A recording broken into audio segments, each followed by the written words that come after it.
morning. Well, you can see Jenkins is a little bit theatrical, so that's why I wasn't really worried too much about the truck. And, I, and he probably didn't get asked back for a while either after that, just so you know. He's right. Robertsons are short on compassion, and we get that from Dad. We always used to say that he had to assess blame anytime anything happened before we could get about to fixing the problem. And you come in with a nail sticking in your foot with a board off the bottom, and before we could get that dealt with, we had to deal with why you were down there where you weren't supposed to be. Once we got that dealt with, then we get the nail out of the foot. So that hasn't changed. Mom was telling me the Bobo. If you watch our show, how many of you watch our shows? Anybody watch? A few of you. Okay, good. They have this dog named Bobo, and so Dad does something to spook the dog, and so the dog runs across Mom's leg, and it scratches her and cuts her, and it's a pretty deep cut because she has to take these blood thinners and stuff. So she's bleeding, and first thing Dad says is, "Miss Kay, why aren't you wearing longer socks?" That's blame assessment. That way, it's not his fault for spooking the dog; it's her fault for not wearing longer socks. So that's sort of just to let you know that's the world of the Robertsons and what we do. I love the theme. What I wish I knew, or what I wish I knew differently. And you got to get a few years on you before you can really appreciate that. I thought about that today. The first thing I thought of was, what I wish I knew. I wish I had known this was opening day of duck season before I agreed to come up. But, actually I did know, and I decided that I'd rather be with you guys because I admire men who take a Saturday to figure out how to sharpen their spiritual sword a little bit better. And so that's worth me making a trip up from West Monroe and missing opening day of duck season for you to be able to share with you a little bit about us and what God has done in our lives. If you haven't figured out, I'm a little bit different from the rest of my family. One of the interesting things is like, usually I'm introduced as the beardless brother, but you see I got a little scruff going because it's duck season. And so when people look at our family, it's like, man, why don't he's the pastor, he's the beardless brother, why are you so different? My wife says that I'm the best looking Robertson. And which I appreciate. That's a nice compliment, right? To hear that from your wife. But I always tell her the bar is so low. Is that really even a compliment, It's like being the best looking Sasquatch, you're still. And so to shave, to bathe regularly, to wear deodorant, to make that you an outcast in your own family makes me different, from the crew. And you can sort of tell that when you look at, where's that picture? There you go. So when I start growing my beard, Dad and Si say that I look like Yasser Arafat. Al's in his Yasser Arafat stage, which I take great offense to because first of all, look at Yasser Arafat's beard. It was awful. It's one of those splotchy beards. And mine just, fills in nicely. And the second thing is he was a terrorist, on top of that. That's a little bit offensive to me. And so every year we go through this at the start of duck season, and I say the same thing back to Dad and Si. Have you not looked at yourselves in the mirror lately that you're going to talk about me and Yasser Arafat? I mean, I'm not the one that has problems getting through the TSA. Show the next picture. I mean, you tell me who looks the most, right? Like somebody who doesn't quite fit in. Show that next slide, guys. One of the contrary to internet rumors, we weren't born with beards, as you can see there on the left. We were normal, fairly normal, growing up, and then it becomes this. And so you say, man, that's quite the look to get stuck with, and Willie the most. Willie's like, I'm making too much money to shave now. So Jace, last year, he decided to shave his beard once the show went off. And Missy was thrilled because she's never liked the beard. And so he did it for charity. But what Jace didn't realize is that when you go from 40 to 50 underneath your beard, because it's like 10 years there during that period of your life, a lot of things happen to your face during that era that you weren't aware of. So when he shaved it off, he was shocked, And even Dad, he was like, man, Miss Kay, Jace is looking old, Which for Dad to say that, with the whole Spanish moss beard he's got working. And so And Willie, so I asked Willie, I said, well, so Willie, are you following suit now? Are you going to shave your beard off? And he was like, are you kidding? I just saw Jace. I'm never shaving my beard off. So I don't think he's ever going to do it. But, it's just beards kind of became part of the thing. It really wasn't to try to look like everybody looks now. It was more, we grew beards during duck season. It was good for concealment until they started getting white. It was, kept you warm in the winter. So it was really born out of practicality. But then it became a thing, obviously, and then the show takes off and becomes a phenomenon. And so now that's why kind of what you get stuck with, which I didn't want to. I want to tell you a little bit about our personalities before I get into what I'm talking with you guys about today. And because people always wonder, are they really like they are on the show? And you always wonder that when you watch something. It's called reality TV, but a lot of times it's anything but. And so you wonder about that. So the best way I know how to illustrate that, since it's opening day of duck season, is it opening day here? Does anybody know as well? Not a lot of hunters here. Okay, that's why you're here. I guess the duck hunters are somewhere else, right? I think it's opening day here as well. So I'm going to illustrate with Labrador retrievers, because that's the best way to understand our family. We love labs because labs love to go get a duck as much as we love to shoot a duck, and that's a lot. That's a high scale. And the go-getter of the lab family is the black lab. No doubt about it. The black, they'll whimper by the truck. I mean, we've almost exclusively used black labs because they love to hunt. And they really, they're just supercharged. Now, when you think about in our family that personality, you've got my dad, the duck commander, who I can guarantee you this morning was like Christmas for the 62nd year in a row. Dad killed his first duck when he was 10 years old. He's 72 now, and he gets just as excited as he did 62 years ago. He's a black lab. And Dad's killed hundreds of thousands of ducks. And yet, we got to go get them. There's one more. We got to get this bunch in here. It's amazing, but he's a black lab. Jace is also a black lab. He got Dad's sort of hunting skills, and so he's like that too. I mean, he goes 60 days, he goes, and no matter what.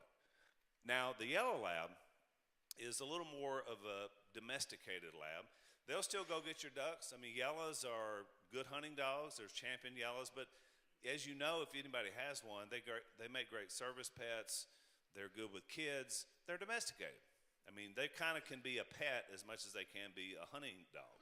Now, in our family, the yellow lab is yours truly. I love to hunt. I do. I mean, if I wasn't here today, I would have been in the duck blind.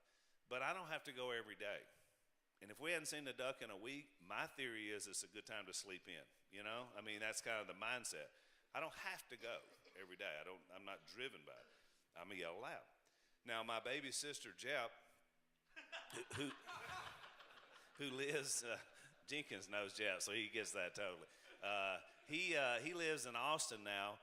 And so he, which down there, he fits in perfectly because he's got the beard, but then he's got these weird hairdos and the man bun and the shave the side walls to look like a Viking or whatever. He's just that's Jeff's personality.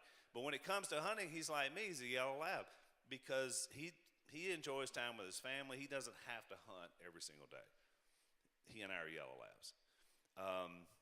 You take a black lab and you take a yellow and you cross them, and you begin to break down the breed of the dog.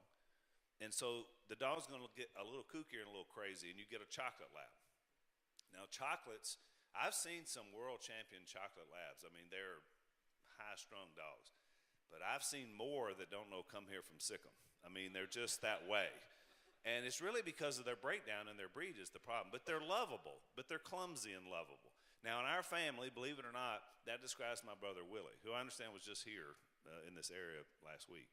Willie is, you think that may surprise you because you're like, wait a minute, boss hog, CEO, run the company.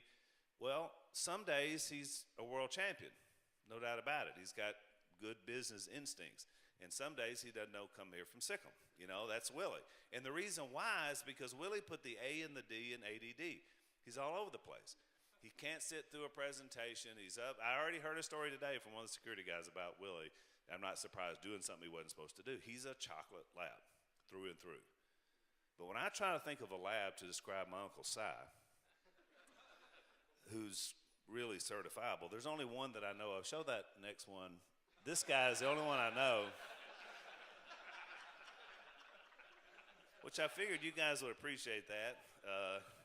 Uncle Si, uh, everybody asks me, is Uncle Si as crazy as he is on the show? And I always say, size insanity is sort of like an iceberg. I mean, you see the part that you see, but down deep, it's way, way more. I mean, we haven't even tapped into that. Show that next picture of Si. I love Si's whenever, are you there? Is anybody? Oh, there. So Si, you see her in 1968. He was about to go to Vietnam, and you see him from probably 3 or 4 years ago. And the first thing you notice is the years have been unkind to Uncle Si. Right? I mean, look at the difference there. And the reason why is because Si is so stubborn and so hard-headed. But it's funny because on the show, people were like, "Well, is Si going?" Early on they were like, "What is this guy going to be? Is he just going to be like a mountain man and appear sometimes on the show?" So they didn't know that Si would be the show, because that's the way he was. But Si sort of grew into that. And when the show first came out, it was super popular. And so my aunt, Christine, was now on the show. She has some health issues. And so everybody in America that was watching Duck Dynasty thought that Si was not married. He was like a widower. And so we were getting all these marriage proposals for Si from around the country. And it'd be from like grandkids trying to say, "Look, he would be great with my grandma, and I would love if he was my grandpa," And it was really funny. It was just cute, we were laughing about it. But then they were kind of pouring in. So Dad asked me about it. He was like, "They told me that Si's getting a lot of marriage proposals." And I was from around the country. I said, "Well, he is." And they were like, and Dad was like, "Well, Al, what is wrong with womanhood in America? If your Uncle Si's getting marriage proposals?" And I said, "Well, Dad, I don't know, but I can tell you this. It's even stranger that 90% of the marriage proposals come from the state of Alabama." I don't know what that means, but everybody always laughs when I say that, but it's true. Trouble in Alabama. People ask me now what Si is doing. Si is pursuing a music career. He's in and out of Nashville quite a bit. And his band is called Si and the Psychotics, true. And these are a couple of girls that are in his band and that write music. And people say, "Well, is he any good?" And I said, "Well, no, he can't sing, but he is a showman." So I wouldn't bet against him. Si is 70 years old. He caught his second wind at 63 through our show. And, I mean, I wouldn't bet against him. He's having fun. He's learning how to play the guitar. And so who knows? Uncle Si, the sky's the limit for sure. I want to tell you a little bit about my mom and dad because I can't tell you about my story without telling you about their story, which, of course, is the reason that I'm able to be here today. People tell me the same thing when they see mom and dad or talk about them. It's like, "Well, I love your mom and I respect your dad." That's what I hear. And I take that to heart because in Ephesians 5:33, that's exactly what Paul said that it should look like in a marriage, right? I mean, a wife should be lovable, and therefore a husband should love her, just as Christ loved the church. And a husband should be respectable, so much so that the wife would respect him always. And so when you see that sort of setup, that's the way it should be. And so I take that as a great compliment when people tell me that about mom and dad. When "I just love Miss Kay," or "Man, your dad, I just respect your dad. He takes a stand. He's willing to do that." And so I hear that over and over and over again. And I know that means that their relationship is projected as what it should be, and it really is, because I know from the inside. But it wasn't always that way.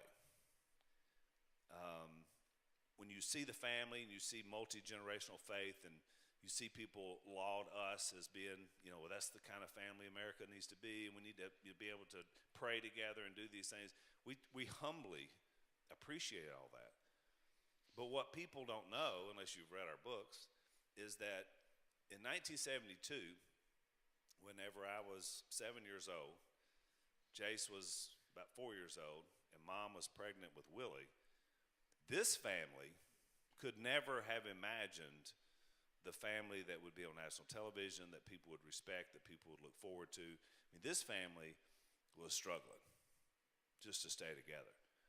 Dad had in college had basically gone off the rails. Mom and Dad had me when they first went to college. Mom was 16 when she found out she was pregnant with me, had me at 17, barely 17 years old. And so that family struggled. And mom was at a point of depression where she thought, once she had Willie and things didn't get any better, she's got 3 kids. Dad's running a bar on the Arkansas-Louisiana line. Mom's the barkeep. And she was thinking, well, this is it. This is our life. This is what I signed up for. And it was bad. And so when you look at that family, there was no way for them to imagine or to look past and say, one day we'll be leading people to Christ. We'll be setting a national discussion about what the Bible says, about prayer, about all these things. And so, I always love to show people that picture because, sometimes the snapshot of where you may be or somebody you love, maybe your son or grandson or daughter or granddaughter, and you see their struggling family, you just think, I just don't know, and it feels so hopeless that you never know what God will do when given the opportunity to do it. And that's exactly what happened with us. Everything changed for us when mom, out of desperation, finally reached out to Christ and said, I don't know if Phil's ever going to get straight or not, but I've got to do the right thing. And so I got 3 lives depending on me. And so that was her first step out. Well, of course, that first step out led to the opportunity then for Dad to come alongside. Because then when he lost his family, he thought, well, you know what? I don't want to be alone for my whole life. So out of the loneliness and desperation, then he finally reaches out. Now, Dad, he didn't trust anybody. He still struggles with trust, even after all these years. It was just ingrained in him. Don't trust, don't trust, don't trust. So when it came the opportunity for him to finally submit himself to Christ, the biggest hurdle he had to step over was that he didn't trust anybody.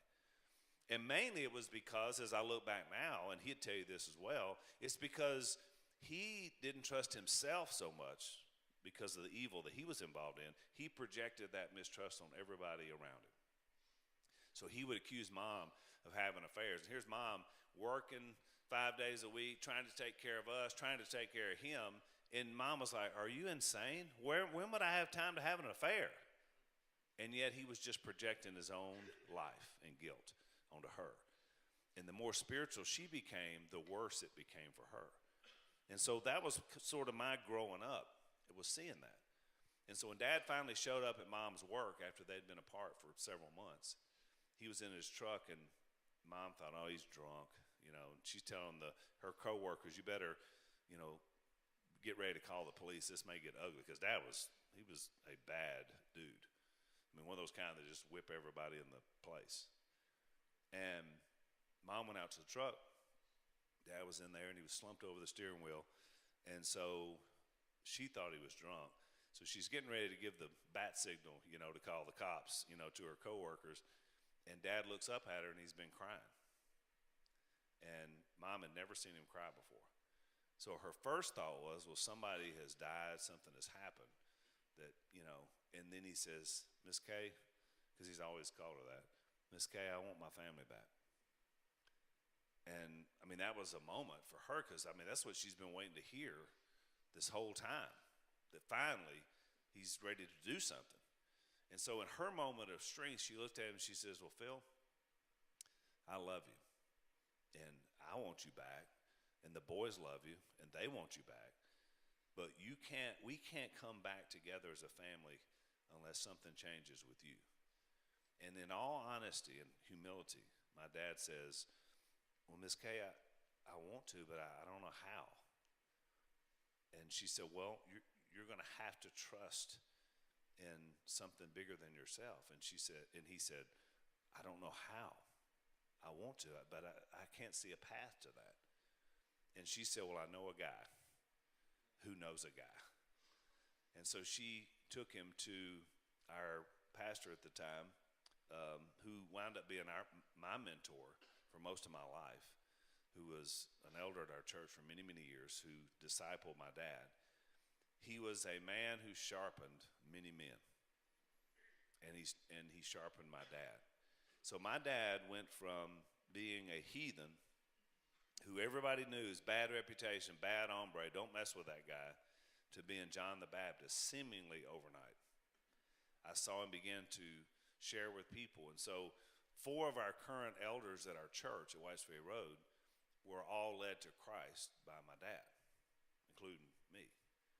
And so I look around that circle of men who are leading our church, I said, that's the influence long term and the legacy of what happens when someone gets it right.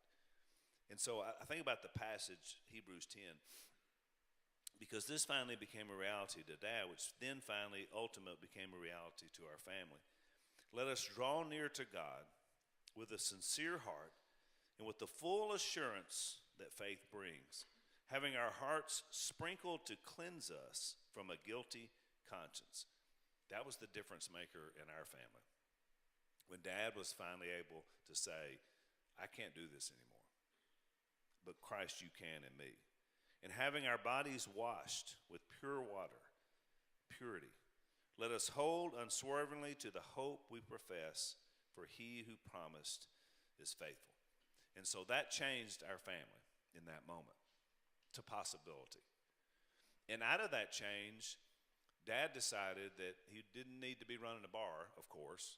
And so he started teaching, but at the same time he was teaching, he started commercial fishing in the Washita River.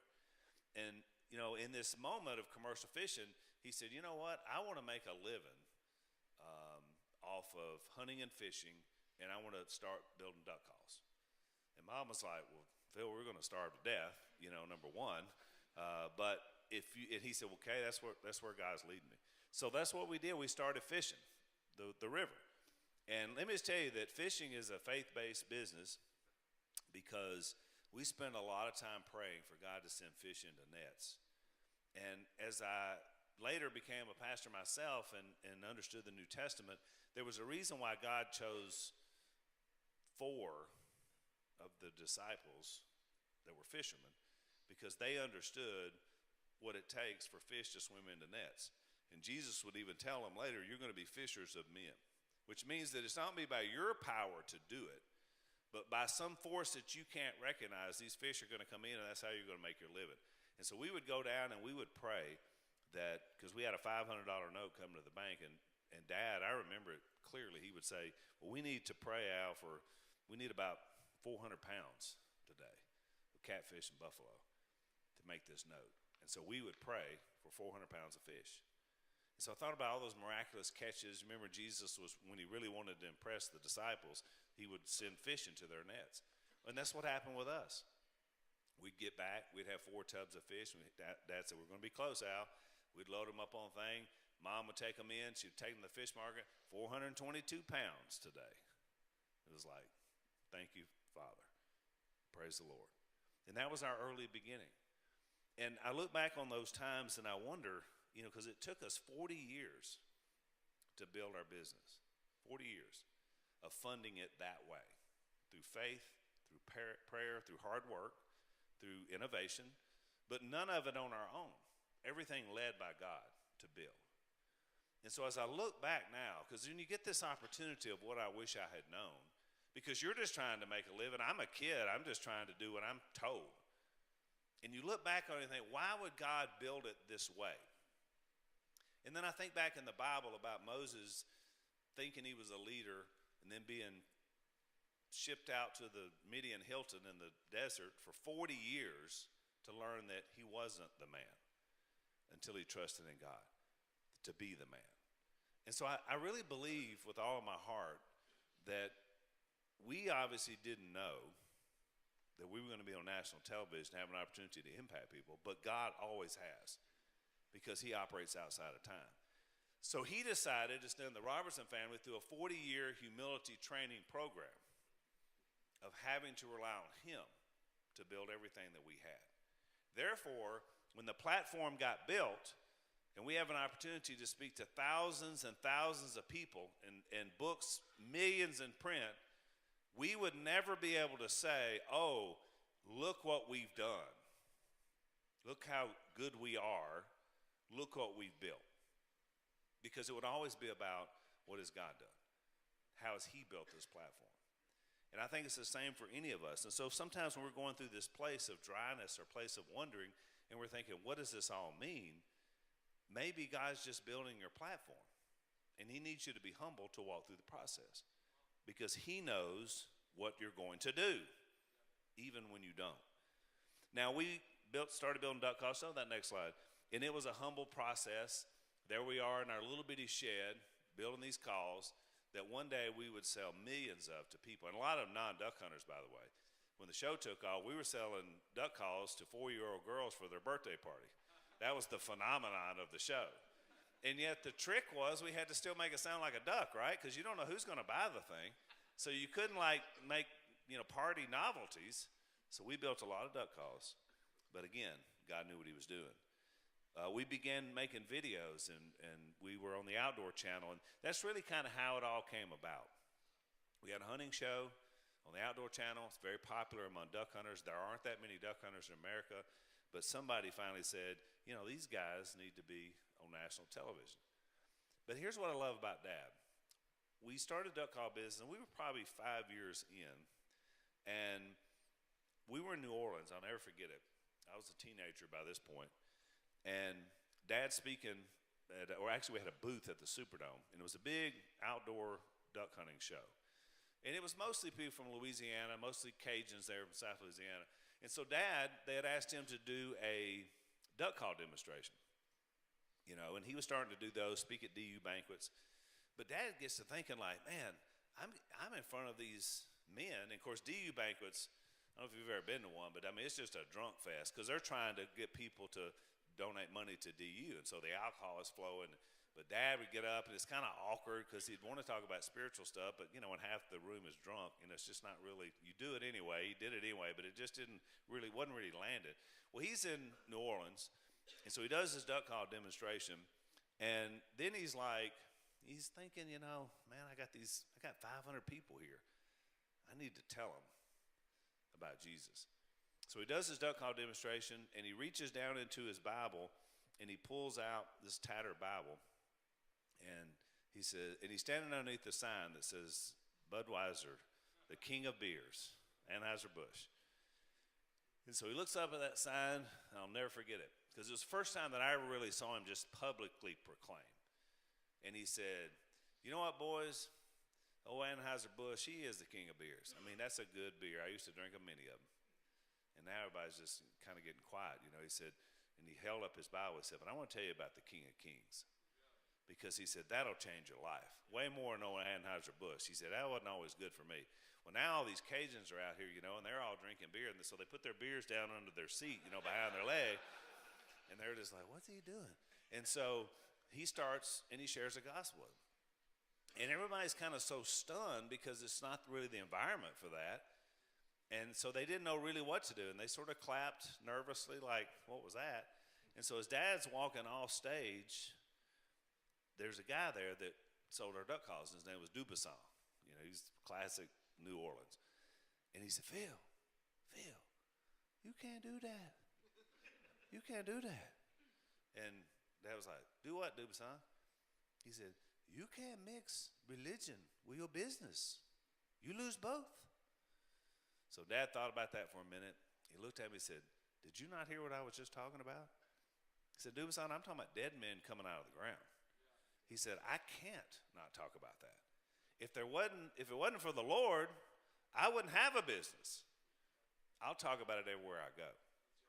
Now, when I heard that conversation as a teenager, I thought to myself, not at the moment, but at the moment I just thought, man, I don't know, is this what we need to do? Later, I looked back and thought, that was the first test to stop Dad from being who he is and from talking about what Christ had done in our family. That was the evil one. I'm not saying Dubuisson didn't recognize he was working for the evil one, but he was. He was that first hurdle to say, you can't do that. And Dad says, oh, we're going to do that, which showed his conviction to who Christ is. He was the kind of man that would stand up. On our show, what became most popular was the prayer at the end of the show. No doubt about it. It's what most people talk about. I'd call it the prayer heard around the world, because people saw that and they heard that and they thought, man, people are praying on national television? What is this? I got to check these guys out. You know how that came about? Because when we got to that scene, which I was in the pilot, so we were filming the pilot, we sat around the dinner table. This guy who was the director described himself as an agnostic Jew, which is really a confused individual when you think about it and run those two out together, right? But that's what he was. And so he said, you know, he loved the Dukes of Hazzard. So he imagined the end of the show that we're going to do, like, we're sitting around, we're eating, and that Willie's going to do a voiceover, or not Willie, but like a country music singer would do a voiceover. Well, here's what old Si learned today. Here's what Phil. So that was kind of his imagining of the end of the show. But we got around the dinner table, and nobody was quite sure what to do. Dad said, "Hey, Mr. Agnostic Jew, I got an idea for you." Because that's the way Dad, he directs people by what they tell him, because he doesn't know their name. "Hey, Mr. Agnostic Jew, here's what we need to do here. Here's what we do when we sit down for a meal. We give praise to the Almighty." And so the director was like, "Okay, that's great. Well, let's do that, Phil." And so Dad did it. And who would have known in that moment, when you didn't know if the show was going to make it or anything else, that that moment would be the iconic thing for the show that would be very popular, that millions of people would connect to? Once again, it was because a conviction to Christ stands in the moment, and it becomes natural, and therefore you do it. But not if somebody doesn't stand up and say, "Here's what we need to do." And once again, that was Dad doing it. Of course, 2 years into the show, we have a huge national controversy because Gentleman's Quarterly magazine a reporter walks into our living room, the house I grew up in, up to my dad's camo chair, his little office space right there in the corner of the living room, and ask him, was homosexuality a sin? Now, if you go into my dad's house, or my house for that matter, and ask me if something is a sin, the first thing I'm going to do is grab my Bible, and we're going to have a discussion about it. And that's exactly what happened. And that discussion turned out to be national news for about 4 nights in the cable news spectrum. It was quite interesting to watch. Whenever all of it was going on, we were in hiatus on the show because we weren't filming. It was during duck season. And so we would come to the blind every day, and we would talk about stuff we had seen last night, because I was surfing around watching all the cable shows about Dad. And I was like, "Dad, you're not going to believe what they said about you last night. Don Lemon said this, and this guy said that, and this guy said this." And we laughed about it. It was like, this was a crazy country we live in, right? And it was so funny because outside there was this huge storm going on, but on the inside, nothing changed for us. I mean, I felt bad for Willie because they were having to deal with the network and all that, but at the same time, what I'm telling you is, inside the Robertson family, we were shooting ducks, we were telling tales. The tales were about stuff we'd seen about us, but nothing changed. Our views didn't change. The Bible didn't change. It's simply what it was and who we were. But once again, I saw in my dad a man who was willing to stand up for what he believed in. Now, I have to tell you, I'm 53 years old. I spent 22 years in full-time work at our church. I've spent the last 5 years both on our television show, but Lisa and I have written 3 books, and there's been other books that I've been a part of for the family. And so I've experienced a lot of great opportunities because of Christ. But the biggest lessons that I learned because I lost my way when I was a young man. So you see, our family, while it wasn't Christian and we were at that bar, I had the opportunity because a preacher who lived up the street saw an opportunity in a 5-year-old boy and said, "Can you go with us?" And I was like, "Well, yeah, I'm in, I'm all in." So I spent my first 5 years going to church and learning about the Bible, and I was the only one in the family that was getting any spiritual food. And so as I look back now, it's easy to say, well, that was because God was preparing you. You were going to be a pastor one day, you were going to teach people and preach, and all that's true. But what I didn't know is that I had my own little humility training coming. Because when the family finally got it all together, I lost it. And I lost it in a way that I was a double secret agent. I was third row, singing the songs, smiling at the right points, paying attention at the right times, but inside darkened. And what happens is, when the opportunity that God has for you to grow and to learn and to be sharpened, whenever you in your internal heart push that aside, you don't have an opportunity anymore. You become vacant. You're an empty house ready to be used by the evil one. And that was me. No warmth, no fire, no coals in my heart that love God. And they grew darker every day. Started when I was about 14. So when I get to 18, it had come to full fruition. Because see, when you're a double secret agent, at some point you have to declare who you're going to be working for. Because your sins will find you out. And they did for me. Now, I was really good at hiding for a long time. I had the mask perfectly on. But man, that lifestyle, it'll get you eventually. And it got me. It was girls, it was booze, it was drugs. It was the typical things that have always been out there.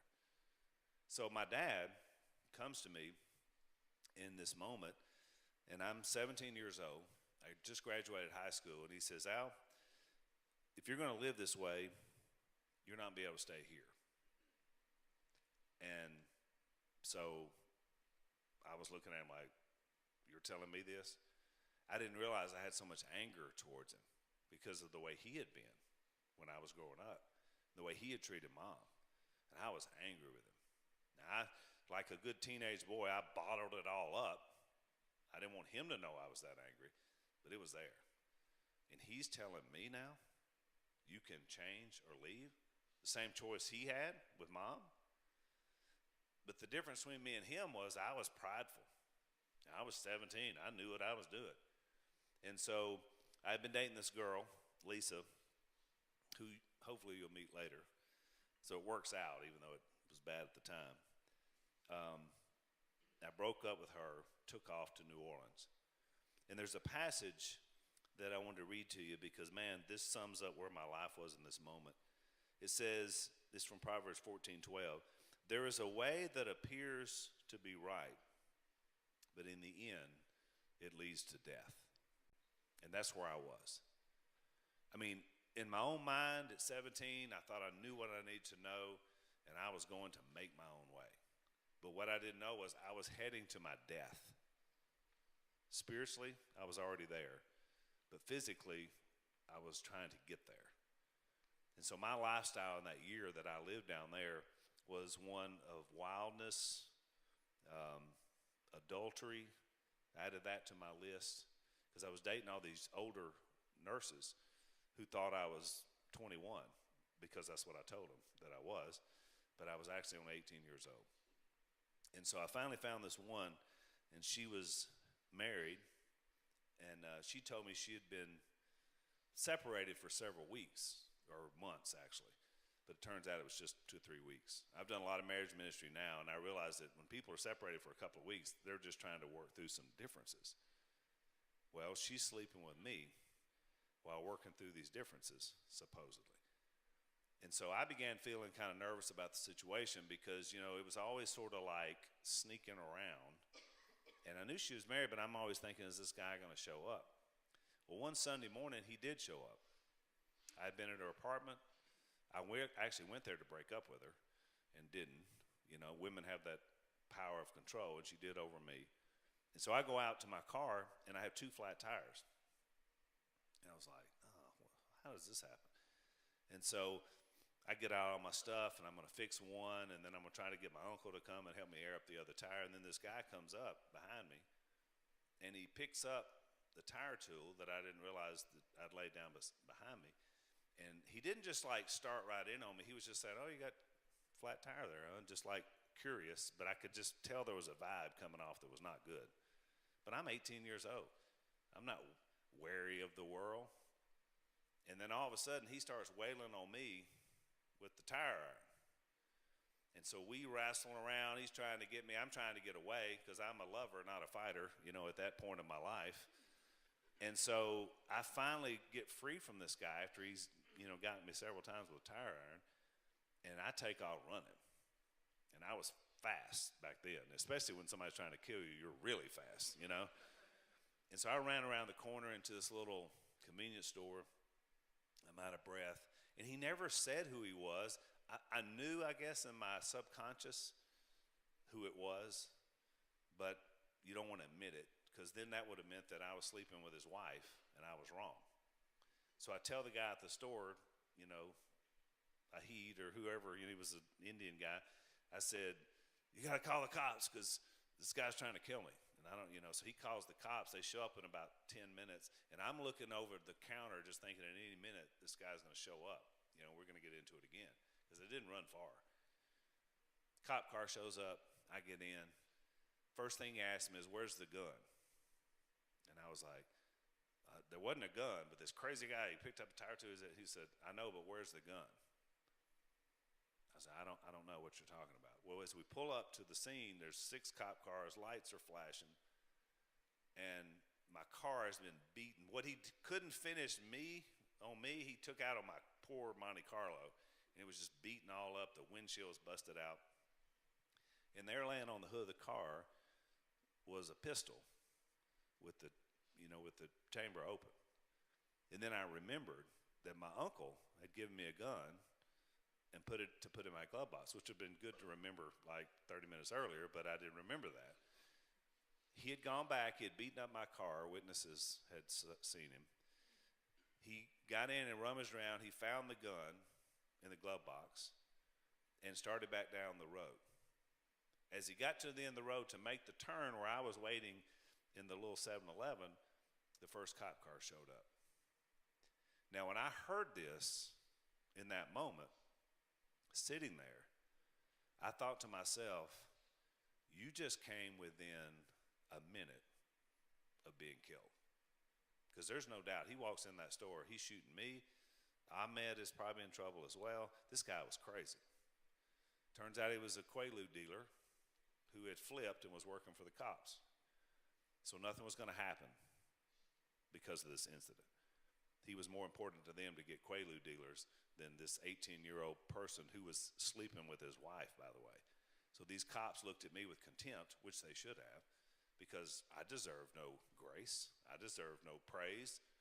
I was exactly what I looked like, a punk kid sleeping with another man's wife. And I almost got what I deserved. Now that does something to a person, even at 18 years old.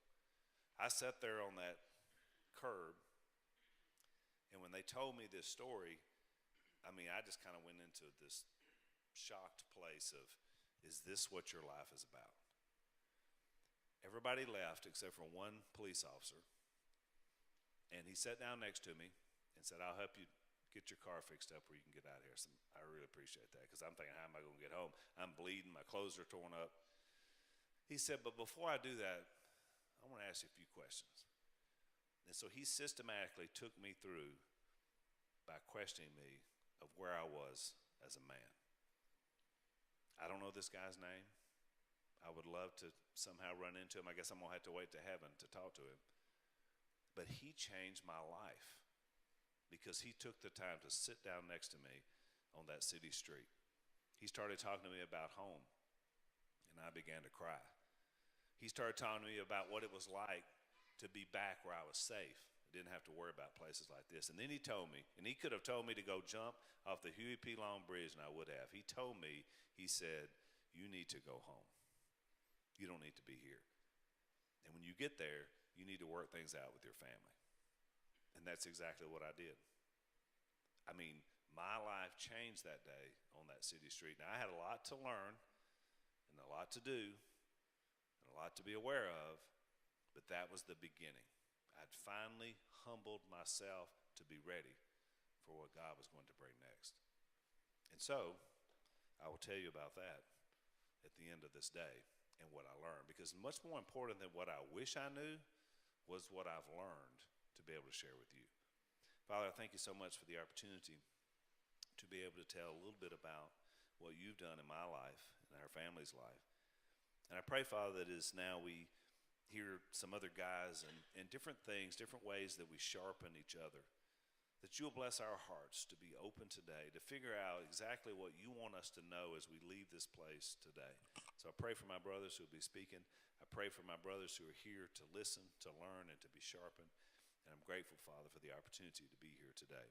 I pray all this in Jesus' name. Amen. Amen. Thanks, Hal.